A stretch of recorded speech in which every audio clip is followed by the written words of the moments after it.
Salam Andrologi. Kembali lagi bersama saya Dr. Seso di kelas Andrologi. Sebelum lanjut, jangan lupa dong untuk subscribe kelas Andrologi dan nyalakan lonceng notifikasinya biar saya semakin semangat mengedukasi lewat channel kelas Andrologi. Pada hari ini saya nggak sendiri. Saya kembali lagi dengan podcast. Hari ini saya sama teman lama saya, Dr. Yusri. Halo dokter, apa kabar? Dok? Sehat, alhamdulillah. Finally dapat jadwal juga nih di kelas andrologi. Sekian lama Karena semua dokter tuh ngantri nih buat masuk kelas andrologi nih. Oke ya dok.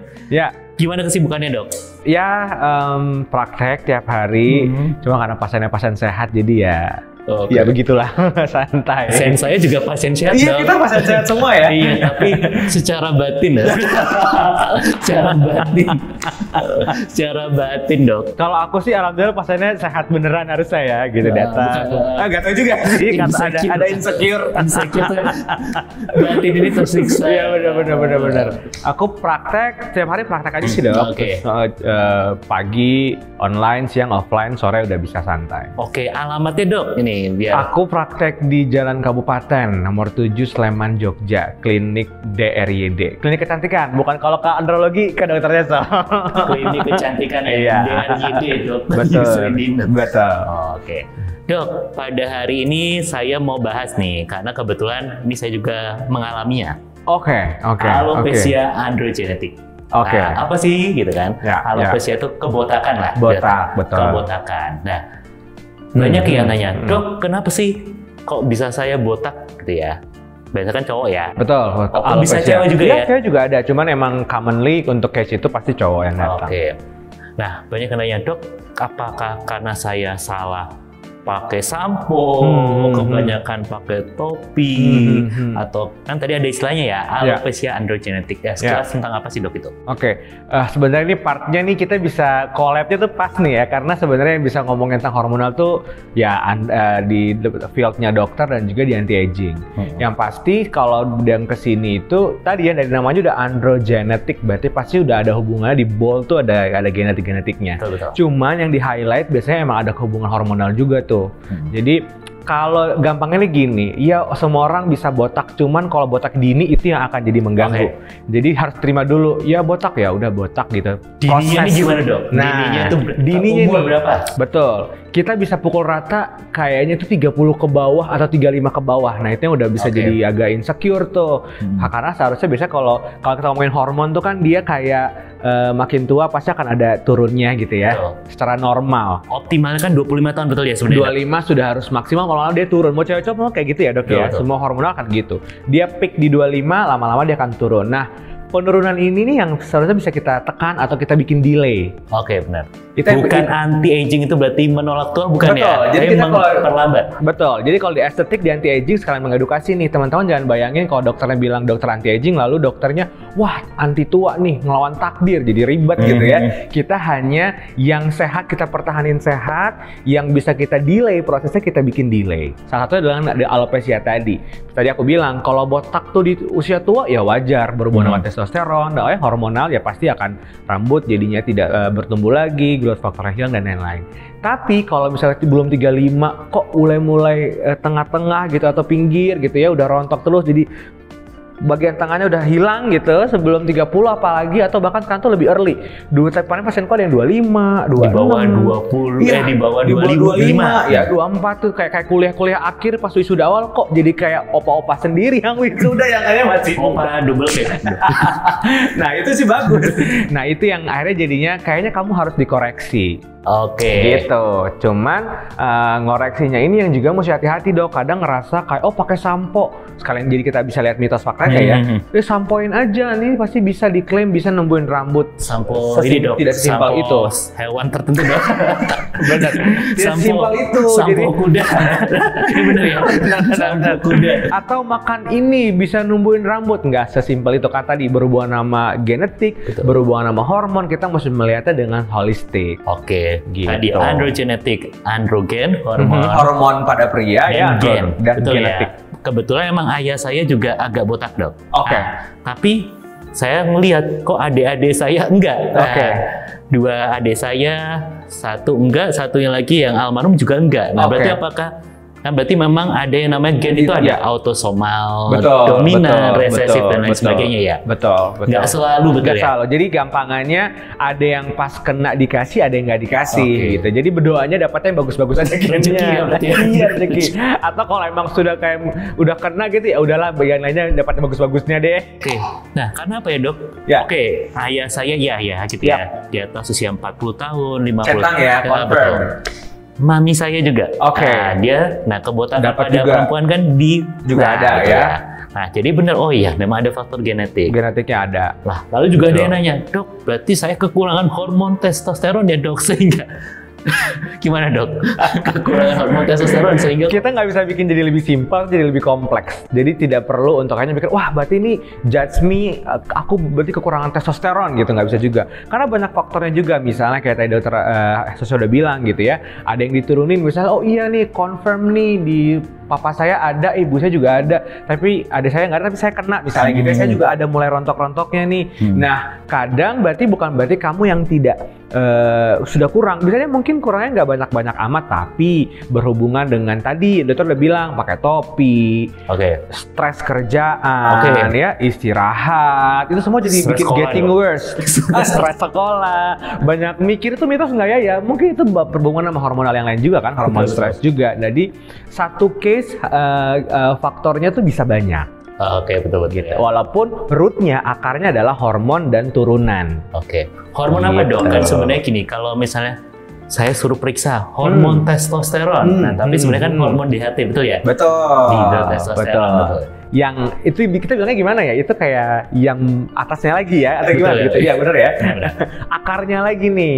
Hormon yang bentuk aktifnya lah. Nah, kan hormon tuh ada yang aktif, ada yang bawaannya pasifnya gitu ya. Nah, ini yang aktifnya nih yang mungkin harus dikoreksi gitu. Yang bisa bikin jadi bisa lebih optimal growing hair-nya gitu. Dan polanya betul ya, kalau laki-laki di situ ya.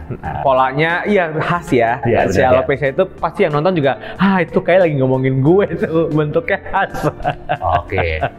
Nah, jadi sebaiknya sedini mungkin, betul ya, Dok ya? Betul. Karena kejadiannya pun sedini mungkin. Apa ya kalau kalian ngerasa udah kok jadi nggak sama ya garis kepalaku sama teman-temanku, itu kan bisa kelihatan ya, Dok ya. Nah, itu lebih cepat di handling lebih baik. Jangan sampai dia makin meluas. Apa ya kalau gitu kamu juga harus benerin makan, rokoknya, tidurnya. Kita mesti perhatiin semua tuh, karena nanti takutnya dikasih treatment yang oke, tapi kalau dalamnya nggak dibenerin juga, tanda petik ya, makan, tidur gitu, olahraganya nggak dibenerin, malah tambah buruk. Treatmentnya nih, Dok, apa saja? Sekarang tuh lagi yang pada sering heboh gitu, yang lagi trennya tuh emang hair transplant. Bukan hal baru sebenarnya. Jadi dari dulu pun juga sudah ada, tapi makin sekarang tuh makin disempurnakan lah. Makin lebih gampang di attach gitu ya. Maka Indonesia juga sekarang udah banyak. Tanam rambut. Dulu kayaknya tuh agak susah mesti keluar negeri, sekarang Indonesia juga udah banyak banget. Cuman kalau di aku tidak melakukan itu.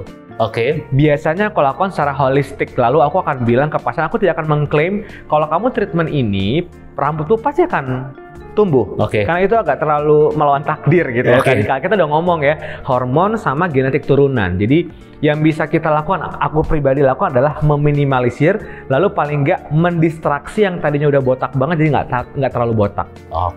Tumbuh bulu-bulu rambut halus. Iya, paling nggak itu muncul dulu deh, jadi nggak muluk-muluk harus banyak gitu ya. Tapi nggak sesimpel itu, tadi yang aku bilang, kita mesti lihatnya holistik, apa yang kita di anti-aging. Jadi biasanya kita akan rapihin juga nih dalamnya, misalnya kalau kamu rokok, terus kamu makannya belum diatur, nanti kita atur juga dulu sebelum treatment dilakukan gitu ya. Jadi benerin menunya, terus itu olahraganya dibenerin, jam tidur biar nggak pengaruh ke stres juga kan, hormon kortisolnya nggak naik. Nah, habis itu baru di treatment.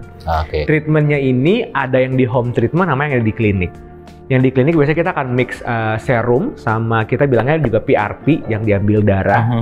Itu kan kita ambil kolagennya, kita akan mix, kita akan suntikan ke area-area yang memang mengalami kebotakan. Lalu nanti di rumah kita kasih juga sampo sama serum khusus supaya membantu juga untuk growing tadi si baby hairnya itu.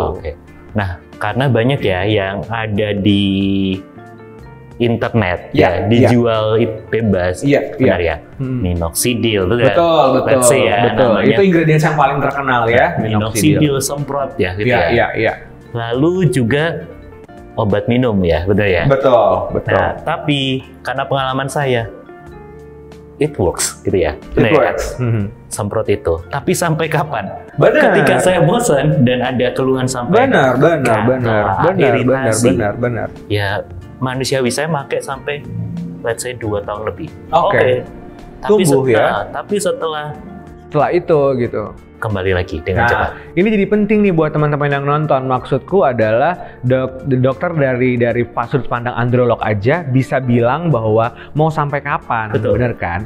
Apalagi teman-teman yang asal beli bebas yang tidak dikontrol dengan punya pengetahuan. Maksudnya kan minoxidil itu juga kalau kita pakai ada efeknya. Oke, Bener ya dok ya? Kalau dosisnya tidak pas, ada side efeknya. Atau mungkin tadi kapsul yang kalian minum, kita nggak tahu bisa lari kemana. Jadi emang better banget dikonsulin ke dokter, sama-sama dibikin plan. Mesti sejauh apa nih?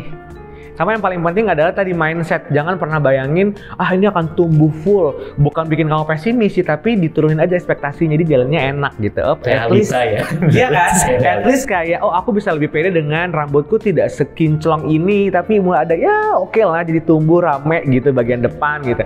Menurutku itu akan jadi, kamu juga jalannya jadi lebih enak gitu. Oke. Terus dokter tadi sempat, dokter Yusri bilang PRP. Nah, ini memang saya pernah lakukan juga ya. Oke. PRP juga.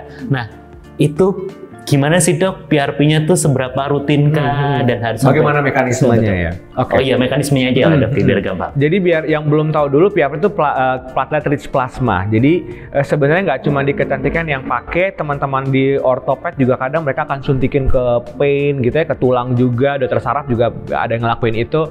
Jadi ini salah satu inovasi di dunia medis yang bisa dipakai untuk banyak hal. Nah kalau kita di anti aging yang kita pakai untuk bisa buat pengobatan scar, untuk anti buat naikin biar lebih skin tightening, dan untuk di rambut adalah kita bantu untuk growing factornya, regrow pertumbuhan atau nguatin akar rambut. Caranya kita ambil darah pasien, nanti kita olah dulu, kita ambil si kolagennya, lalu kita suntikan, kita spreading ke rambut. Cuman itu akan dievaluasi, tiap orang akan beda-beda tergantung case dari kebotakannya dia. Lalu kita lihat juga si pasien ini habitnya gimana. Aku akan melakukan itu untuk pasien-pasien yang habitnya udah bagus dulu, karena kadang tuh percuma kalau makannya nggak oke, tidurnya belum cukup. Kan kita pakai darah sendiri ya, otomatis kualitas darahnya juga pasti akan tidak efektif dong gitu. Jadi biasanya part itu yang kita mesti edukasi ke pasien untuk jadi holistik tadi gitu. Oke, yang penting holistik itu ya. Gitu. Mindsetnya juga. Mindsetnya gitu. Itu selama berapa lama dok? Apakah memang harus rutin? Oke, kalau yang aku biar gampang dibikin level ya. Level 1 misalnya kebotakannya baru 10-15% gitu. Kita bisa ngulang 2 minggu sampai 3 minggu. Sampai misalnya dalam 2 sampai 3 bulan kita akan evaluasi. Tapi kalau atas itu ya berarti akan lebih sering. Per minggu bisa aja tuh. Tapi didukung dengan tadi sampo sama serumnya juga. Udah gitu nanti makan dan istirahatnya kita bikin meals plan juga supaya lebih efektif. Oke, mantap banget ya dok ya. Jadi kalau misalnya teman-teman nih ada masalah mengenai tadi ya alopecia androgenetik atau kebotakan dini, ya. Jangan sungkan, jangan ragu untuk segera konsultasi ke dokter terdekat. Kalau yang Jogja, silakan bisa konsultasi sama dokter Yusri gitu ya. Jangan swamedikasi, betul ya dok ya? Itu poin penting dari kelas kita hari ini itu. Jangan sendiri-sendiri deh. Beli yang ada di pasaran atau di online ya. Betul. Semprot. Karena itu kita bisa bilang itu mitos ya, karena ini kompleks banget. Tadi kita udah bahas tuh, berhubungan sama genetik kamu, berhubungan sama hormon, sama lifestyle. Jadi nggak mungkin ada satu produk yang bisa menghilangkan itu dalam waktu yang singkat gitu. Jadi penting untuk curious, nyari pertolongan tuh harus kritis. Oke, benar, kritis gitu ya. Dan mindsetnya ya. Betul, mindset juga penting. Makin nggak tumbuh, makin stres, makin rontok lagi. Terus tiba-tiba gini, oke saya pokoknya pingin seperti saya umur 17 tahun. Nah, itu juga nggak boleh sih. Nggak realistis ya? Nggak realistis, nanti malah stres sendiri. Oke. Makasih banyak Dokter Yusri. Jangan bosan-bosan ngisi konten. Ditunggu lagi jadwalnya. Oke, siap. Oke, gimana? Asik bukan? Topik hari ini tentang alopecia androgenetik, kebotakan dini pada pria. Nggak cuma pria, tapi wanita juga. Nah, kalau masih ada pertanyaan, jangan sungkan untuk tulis di kolom komentar. Saksikan terus kelas andrologi setiap minggunya. Akhir kata, saya Dr. Seso. Dr. Yusri. Pamit, tetap sehat, tetap semangat, dan salam andrologi.